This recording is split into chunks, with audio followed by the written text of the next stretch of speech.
Electrons जो कि inner shells में मौजूद हैं, उन्होंने न्यूक्लियस की अट्रैक्शन को शील्ड कर दिया है, स्क्रीन कर दिया है और वो रिड्यूस कर रहा है आउटर वैलेंस शेल के इलेक्ट्रॉन्स के चार्ज को। This is called shielding effect. अस्सलाम वालेकुम students, welcome to my channel. आज हम शील्डिंग इफेक्ट को डिस्कस करेंगे। What is shielding effect? Electrons present in the inner shells shield the force of attraction of nucleus filled by the valence shell electrons is called the shielding effect। जो भी electrons inner shells में present होते हैं वो nucleus की जो force of attraction है उसको शील्ड कर लेते हैं। अब यहाँ देखें, इसको ऐसे समझते हैं कि reduction in the effect of nuclear charge on the valencies electron cloud due to presence of inner shell electrons in an atom. किसी भी एटम में इनर शेल ऑफ इलेक्ट्रॉन्स की वजह से वैलेंस शेल इलेक्ट्रॉन्स के न्यूक्लियर चार्ज में reduction हो जाएगी। The electrons present between the nucleus and the valence shell of atom reduce the nuclear charge effect on electrons present in the outermost shell। यानी कि किसी भी एटम में जो भी इलेक्ट्रॉन्स प्रेजेंट होंगे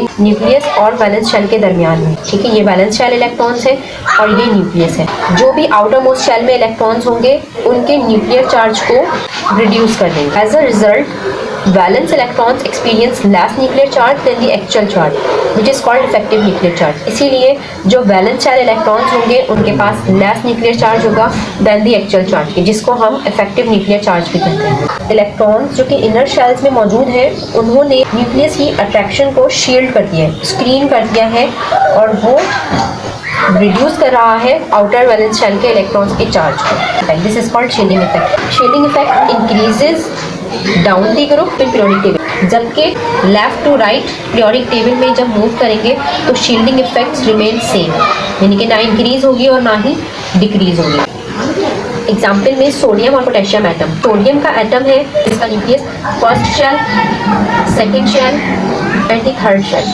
ठीक है।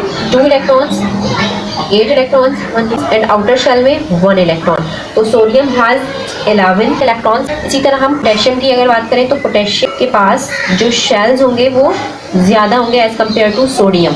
Shielding effect is more in potassium than that of the sodium atom. तो शील्डिंग इफेक्ट पोटेशियम के एटम के पास ज़्यादा होगा as compare to sodium atom. जो इलेक्ट्रॉन्स प्रेजेंट हैं between the nucleus and the valence shell of electron, ये हो गया वैलेंस शेल इलेक्ट्रॉन और ये हो गया न्यूक्लियस। तो न्यूक्लियस और वैलेंस शेल के इलेक्ट्रॉन के दरमियान में जो भी इलेक्ट्रॉन्स प्रेजेंट हैं उन्होंने रिड्यूस कर दिया है इस न्यूक्लियर चार्ज को, तो इसलिए इसका न्यूक्लियर चार्ज भी लेस होगा। आई होप कि आपको ये वीडियो समझ आएगी। तो please like share and subscribe जरूर कीजिएगा। Thanks for watching this.